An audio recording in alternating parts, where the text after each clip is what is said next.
Now more than ever, educational qualifications count.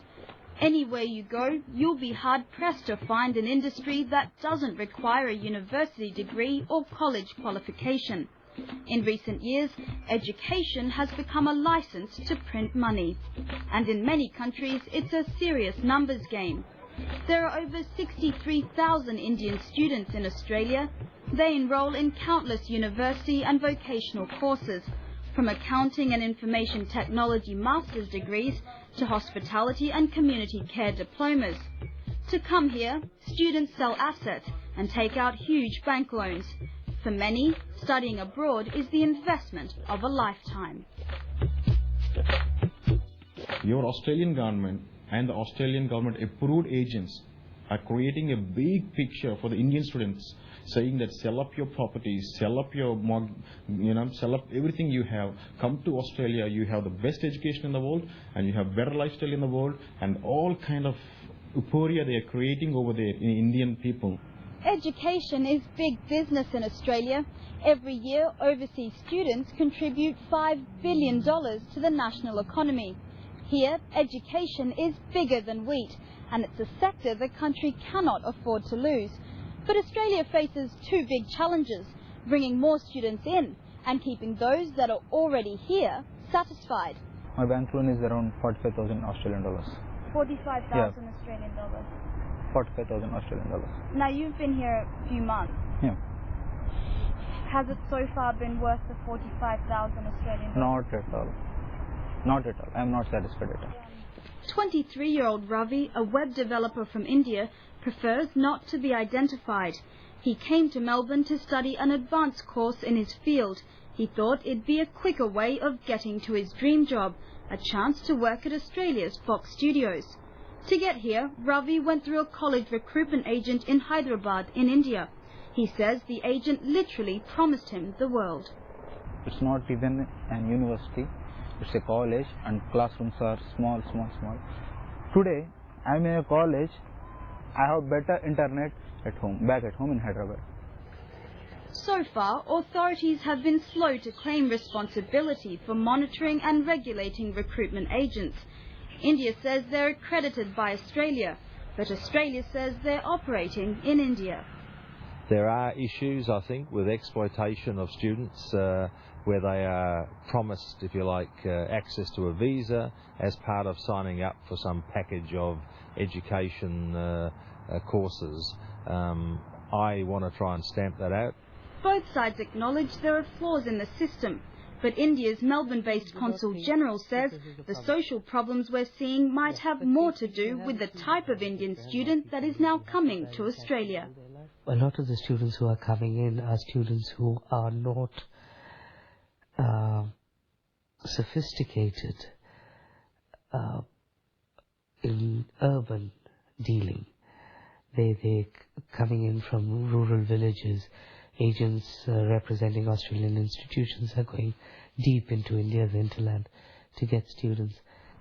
In India, Ravi is a certified professional, but over the past month he's been working as a part-time cleaner.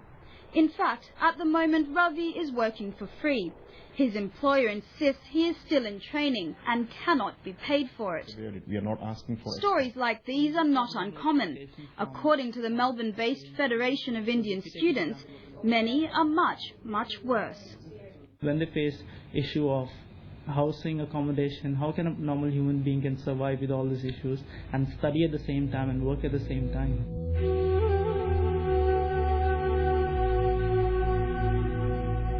Across Australia, thousands of Indian students are working in high-risk jobs. They work as taxi drivers, service station and convenience store attendants, because according to them, they're the only jobs they can get. Psychologist Michael O'Neill works with Indian students who have been affected by crime and abuse in the workplace. He says many incidents can be put down to simple cultural misunderstandings.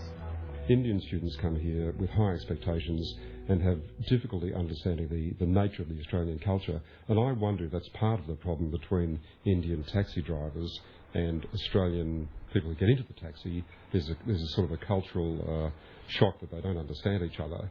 And I suspect things start to go wrong there.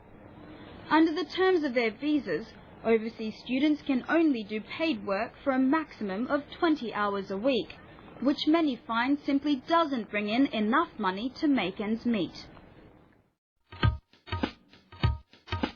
The Melbourne-based Federation of Indian Students says it gets countless calls for advice on everything from how to deal with employers and real estate agents to balancing work and study. But with virtually no resources, the group says it cannot provide the kind of support students are looking for. These students are also unable to turn to their own universities and colleges. Funding cuts across the education sector have led to the downsizing or closure of many on-campus social and cultural networks, and that's got student groups across the country worried. I think as a parent you would expect that your child was looked after, you'd expect a decent level of pastoral care, you'd expect that they were not going to be exploited, that they were not going to live in poverty. For many Indian students, their experiences in Australia are characterised by poverty, exploitation and misery. But even after completing their courses, they apply for permanent residency in a bid to stay in the country. Arunesh Chaubey came to Australia as a student nearly 10 years ago. He's the author of The Migrant, a biography of an Indian student's experiences in Melbourne. Arunesh says the push for permanent residency has a lot to do with the prestige of the Australian passport. The Australian passport is very valuable. Like, you can take the Australian passport, go to anywhere in the world, and with the same Indian passport you can't do it because you're not welcome in a lot of places. Australia's Immigration Minister Christopher Evans admits there's a definite link between education and migration, but he says it's a policy that needs to be kept in place if Australia is serious about sorting out its skills crisis. The issues on the radar, you're always going to have a link between people's skills and their education and our migration program. We're after skilled migrants. So whether people get their skills here, in India or anywhere else is not the question. But for some students, staying in Australia is the only way to hide from the expectations of success back home. They can't tell truth at home. They can't go back to home with empty hands. They're staying here with a hope. If I don't get a job now, maybe I will get a job after 1 month, 2 months, 3 months. Arunesh says these experiences should be a warning to thousands of other Indians planning on coming to Australia without a well-thought-out game plan. This is not rosy, this is not greener pastures. You have to do the hard yards, you do the hard work to get somewhere in life here as well.